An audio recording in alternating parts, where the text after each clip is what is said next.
All right, let's dive into a piece of tech history that sounds like it's straight out of a sci-fi movie. A computer chip that you could literally erase with a beam of light. Let's get into it. So let's just start with this wild question. Can you really erase a computer chip with light?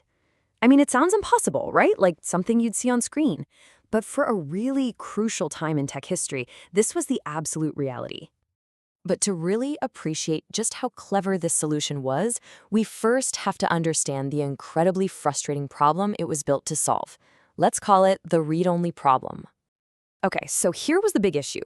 On one side, you had your traditional ROM, or read-only memory. Think of it like data that's been carved into stone.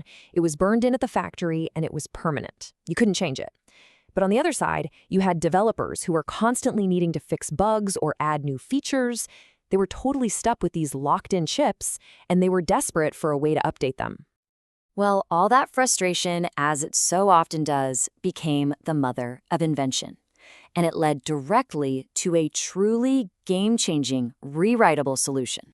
And that solution was EPROM. It stands for Erasable Programmable Read-Only Memory. You know, the name really tells you the whole story.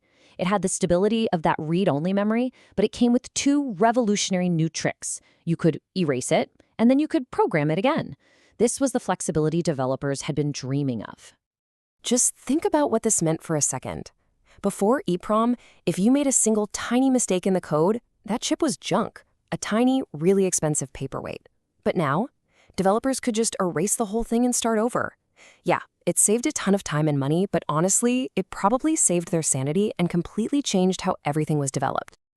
So, how did this magic actually work? Okay, let's pull back the curtain and take a look inside the chip.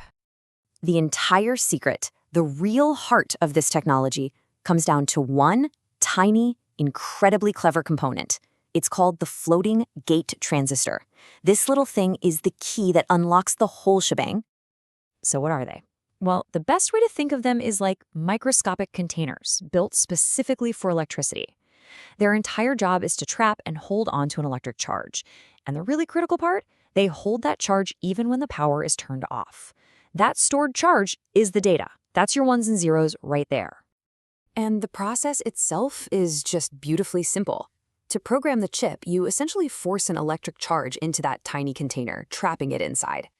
That trapped charge represents a 1. But how do you get it out to erase it? You can't just open a little door. You need to give that charge a boost of energy, a little push to help it escape. And that's exactly where the UV light comes in. Shining a strong UV light on the chip energizes those trapped electrons, giving them the kick they need to break free. That resets the bit to 0 and makes the chip a totally blank slate once again. How cool is that? It's a brilliant piece of physics, no doubt. But the real story, the bigger picture, is EPROM's incredible and lasting legacy. You see, EPROM wasn't just another component. It was a bridge to the future. It connected the old world of permanent, unchangeable hardware with the new world of flexible, updatable software. By pioneering the very idea of reprogrammable hardware, EPROM paved the direct path to the modern flash memory that's sitting in your phone, your laptop, and pretty much every piece of tech you own today. Ultimately, it all came down to this simple idea. EPROM was a flexible, long-lasting memory chip that made reprogramming hardware possible. For the first time ever, hardware could actually change its mind. So in the end, EPROM didn't just store data. It changed our entire relationship with hardware.